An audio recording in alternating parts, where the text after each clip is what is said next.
के ऊपर डाल करके सारा सामान पूरा धर के, कपड़े लत्ता आदि, वस्त्र शॉल आदि, बहन के लिए सुंदर पादुका, जीजा जी के लिए सुंदर पादुका, सब सामग्री लेकर के और सर पर धारण करके चल दिए चित्रकूट।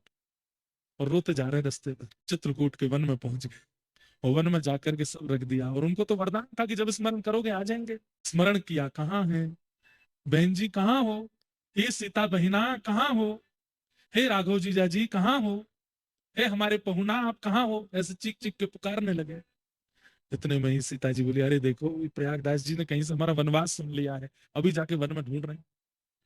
सीता जी इतने में प्रकट हो गए, राम जी प्रकट हो गए, तुरंत चरणों में लिपट गए, बोले कि अरे आप तो कृपा करो, आप वन में क्या कर रहे हैं, आप वन में क्यों घूम रहे हैं। सिया जी बोली, नहीं नहीं नहीं, वो 14 वर्ष का वनवास हुआ था, पर 14 मिनट ही हम लोग वन में रहे, उसके बाद दशरथ जी हमको वापस ले आए, और फिर जनक जी भी ले आए, और सब ला करके हमको राजमहल में बिठा दिया। अब वनवास नहीं है, वो तो हो गया पूरा, 14 मिनट के लिए गए थे भैया, कर करा के आ गए वापस, आप चिंता मत करो बिल्कुल भी। प्रयागदास जी बोले, मैं तो आपके लिए खटिया लेके आया, रजाई लेके आया, सब सामान लेकर के आया, कि आप कहीं वन में होंगे आपको कष्ट नहीं हो।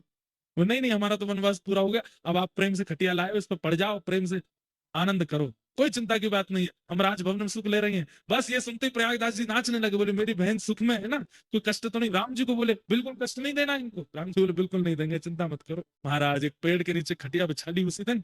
जब ये सुन लिया कि सिया जी सुखी हैं, उस दिन के बाद अपनी अंतिम श्वास तक प्रयागदास जी ने भजन ही नहीं किया, पड़े रहते बस।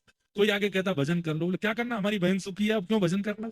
बहन को कष्ट होता, किसी प्रकार की कोई पीड़ा होती तो उसके लिए भजन करते। हमारी बहन तो आगे बता के गई, बहुत प्रसन्न है, वो तो कनक भवन में विराजती है, आनंद से रहती है। पेड़ के नीचे खाट बिछी है, खाट के नीचे सरवा, प्रयागदास अलमस्ता सोवे, राम लला को सरवा। हम तो अलमस्त आनंद ले रहे हैं, यहाँ पे सुख ले रहे हैं, हमको कुछ करने की आवश्यकता नहीं। ये महाभागवत, हम यहाँ आपको कितना